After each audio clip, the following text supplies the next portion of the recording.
Today it's fast tea, tea on the move, tea lickety-split. Wham bam, thank you.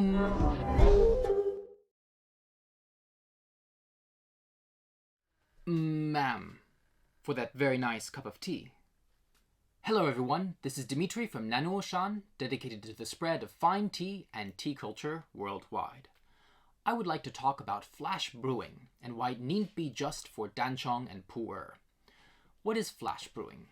With flash brewing, we usually mean tea that is brewed, that is steeped very quickly, usually with a high leaf to water ratio, and with often with high water temperatures as well. This can range from anything from, say, 2 to 10 seconds, maybe a little bit longer, but usually that's the range, and is often used for first infusions, where we really, whereas later infusions, there's some benefit to letting the tea steep for longer anyway. But the very first infusions, flash brewing is used in several different contexts. One is Chaozhou style, which is typical of the city of the same name in Guangdong, where they brew a lot of danchong oolong and tend to brew it in this way using really a lot of leaves crammed into tiny gaiwans or tiny teapots, and brewing very quickly and decanting directly into cups, as you'll see me doing sort of right here. But we already have a nice video about how to brew in Chaozhou style, so I don't want to talk too much about it here. If you're interested, have a look at that. That's probably of interest to all of you if you don't know about that. And how to brew danchongs in that style is particularly an advantage. But here we're looking a little bit more in general. And there and elsewhere, flash brewing can really be, I said very quick, a few seconds, but it can also be really water in, close it, water out. And I'm doing the fair style, trying to balance between the two cups that I have a little bit lighter. The first drops here and the last drops here to balance it out. In Chaozhou, they don't use generally a guangdaobei, a fair cup or pitcher, to decant and make everything more even. So that's typical there.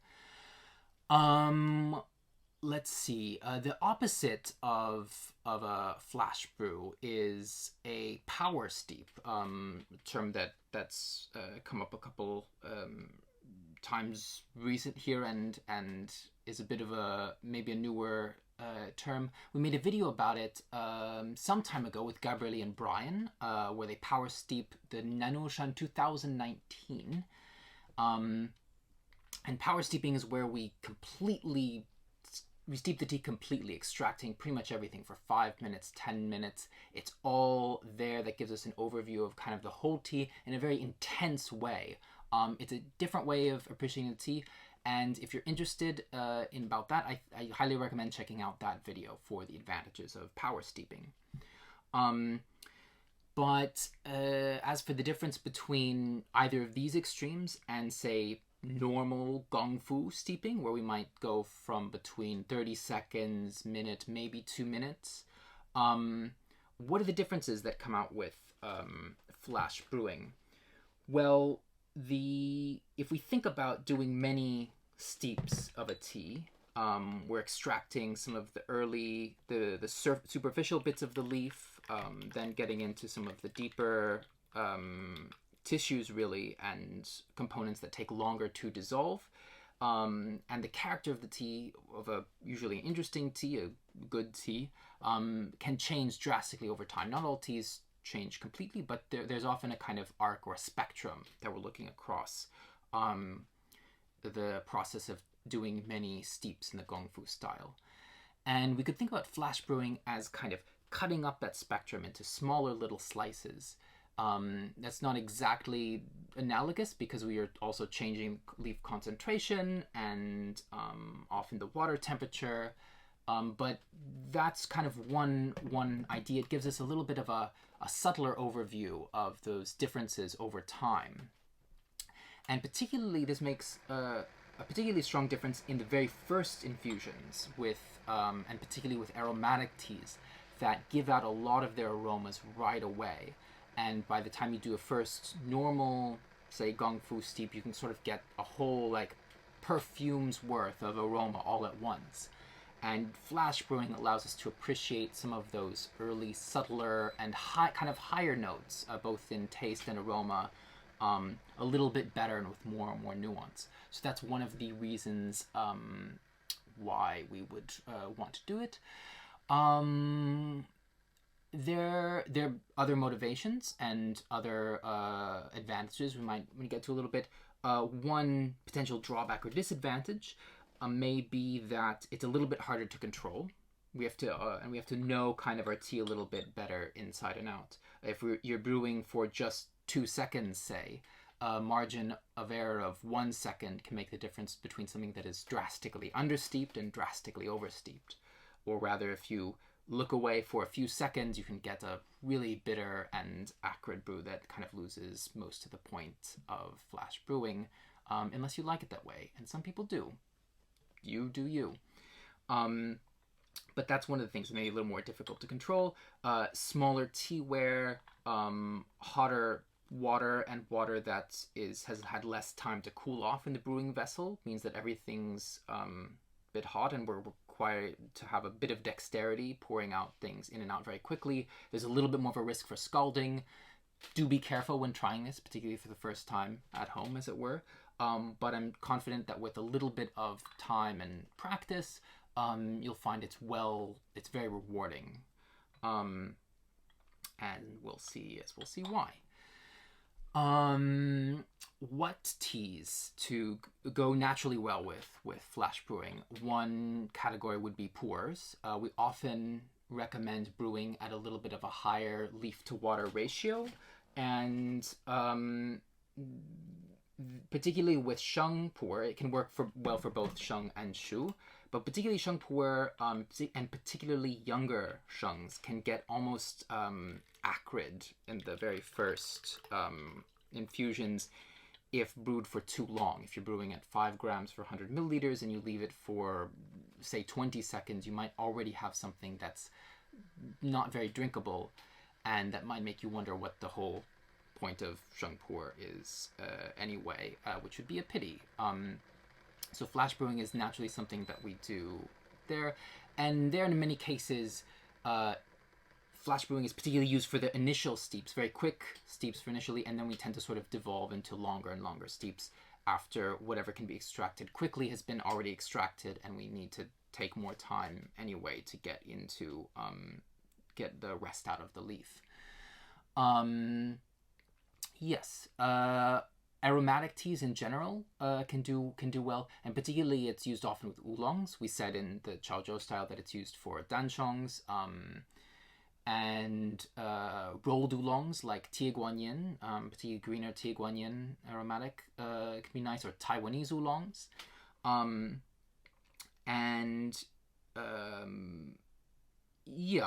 other oolongs can also do well, and a lot of things that are aromatic. Those are the main categories that it's typically used for today. But the sharp-eyed among you may have noticed that what I have in my Guy 1 here is not one of those, and it's not a typical choice. And that's the argument I kind of want to make today, in addition to demonstrating what might be a little bit more typical. I want to suggest trying flash brewing even on teas where that aren't supposed to be flash brewed, or that are not even necessarily ideal for flash brewing. So what do I have here? I think it's the moment to say. Here I have a white tea, our new Yunnan Baihao Yin Zhen from just last year. So a very young white tea. It's done in the yin zhen style, so silver needles, but only. But where most yin zhen comes from Fuding, and in Fujian, kind of the east of China, this is in comes from western Yunnan. So it's a little bit unusual and interesting in that way. I haven't played around with this tea too much yet, but I can say that it's already, it's quite nice. It has a nice balance of body in the normal Gong Fu style, and there's a little bit of sort of hay notes already, even only at a year old, and a little bit of maybe an edge of honey that is quite typical, comes out. But we want to see what happens under flash brewing. So I've already have, as you see here, 4 infusions worth. I've just divided them out into these little cups to sort of demonstrate that style of decanting, and because it looks nice. Now the leaves are already kind of already opened here. We'll show you a picture of what the raw leaves look like on the screen now as I'm speaking, presumably. And the aromas, now that sort of gone through, I've missed my opportunity to really get my nose in the first few ones, which I would normally do in any case and recommend. But there's some really nice kind of baking bread, like a brioche with raisins in it. It's yeah, makes me a bit hungry. A bit of sugar there. It's a really nice. I'm sure there was a little more in the direction of florality and green notes at the beginning, but let's see how it tastes. As you might expect from seeing that, particularly if you're more familiar with white teas, it's a little on the watery side. That is to be expected with teas that aren't ideal for flash brewing, but there's already some of that aroma in here, and it's in a very subtle and diluted way that I feel allows me to appreciate it better. I really like that. There's already a nice sweetness there. I'm surprised that the sweetness, a little bit of the body, maybe the pectin is already coming out. That surprises me. It was not looked for. And one of the things that the advantages that we might find is that actually tea brewed in this way might be better than you expect. Either better than the normal Gong Fu way, or just an alternate, equally delicious way of looking tea. Moving on to the second brew. You can already see a marked change. I was doing that by feeling, not using a timer, but I think you could see it was also only a couple seconds. You can also really see here just from the color, the kind of arc. They're more or less the same time, maybe a little bit more here, but it changed quite rapidly.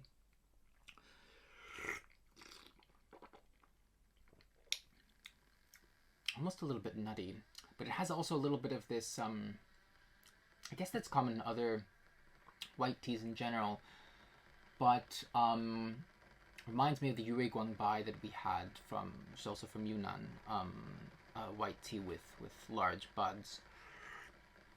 A little bit of what Gabriele often calls a Yunnan wild taste, and which is maybe a little bit woody, and spicy, something between wood and spice. That one's a little bit intense. Wow.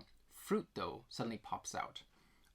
If you end up with an intense brew, sometimes you also, a little bit like with the power steeping, you get another perspective. Maybe it's too intense for what you normally want, or too watery, but it can lend you just a different perspective on the same tea and help understand it better and understand the normal dynamics of brewing. Maybe you notice, like, okay, I really want these 3 kind of all together and averaged, so maybe it gives me an idea that about how long I should choose for my normal Gong Fu steeping time. That's another practical advantage. Also, if you're paying close enough attention, you won't grandpa your tea by completely forgetting it, which I very frequently do. Everyone knows that. So I'm going to do the last brew here. I hope this already gives some idea of what the potential use can be and kind of how you might do it. I have here a 50 milliliter gaiwan with 5 grams of leaves. That's a pretty high concentration. You could even do more. I think for maybe for oolongs or pu'er, that you could go more and really in and out as quick as possible. Maybe for black teas or white teas that you want to try that don't usually work necessarily as well, maybe 5 grams for 50 milliliters, something like that is the limit. Here I want to turn up my water and quickly show off a slightly more typical case. This is our Wuyi. It's a Taiwanese tea, not to be confused with teas from Wuyi Shan, but it's the name of a cultivar, a relatively recent addition to our collection. Presumably the name of the cultivar is a reference to Wuyi Shan, originally came from there. Our research on the subject seemed a little bit murky, but if one of you knows, feel free to put that in the comment if you know more about the history of that. So here I have put a full 8 grams in this 100 milliliter, which is really quite a lot of super high concentration. And it doesn't look maybe that full because it's rolled, but these will unfurl to the point where the gaiwan will be completely packed. That's just my rinse, because also otherwise they'll be a bit too much. I'm gonna decant this other secondary cup here, and I kind of think that's okay. Without waiting for further ado, I will do the first proper infusion, pouring in. It's taking already a few seconds to go in, and then I'm just going to immediately pour out. And it's already quite, I mean, that kind of gets me at the equivalent of a normal longer brew with a less leaf concentration. So that's kind of another way to do it, and particularly for those rolled oolongs, it can really show off those aromatics nicely, and is often done that way, just leaves crammed in gaiwan or teapot. In Anxi for Tiguanyans, I've heard that's quite common, and as you said in Chaozhou. And already look, they're not fully unfurled, but they're gonna really pack up there, and also change the dynamics of how much the water circulates and convects in there. So that's also what makes it a little bit categorically different from some of these other methods. Wuyi is a really nice tea, really aromatic. It doesn't tend to be, it's not as long lasting. Doesn't go for as many infusions, kind of gives everything at once. So it's kind of a great choice for doing flash brewing, because we can put more in and appreciate those kind of earlier steeps with a little bit more leisure. And yeah, a little bit rare, not as well known. I do recommend trying it. It's got a nice bit of this kind of olive oil body that I don't remember having the last time we had this more gong fu style. It's a little bit thinner, very aromatic, a lot of floral notes. But I'm enjoying here also getting a little bit of that body coming out. Trying, let's see, also the last one here, see where we got to. 5 infusions. That's quite a nice tea. Balanced. A little bit more vegetality and body coming out. And I think I neglected middle one. Fear I wouldn't want to be unfair. Milder, a little bit woodier. This one is actually is something different. It's quite nice, and I got a really nice perspective on that tea. Actually, it genuinely is interesting and has surprised me just now. Not just for the camera. It's really interesting.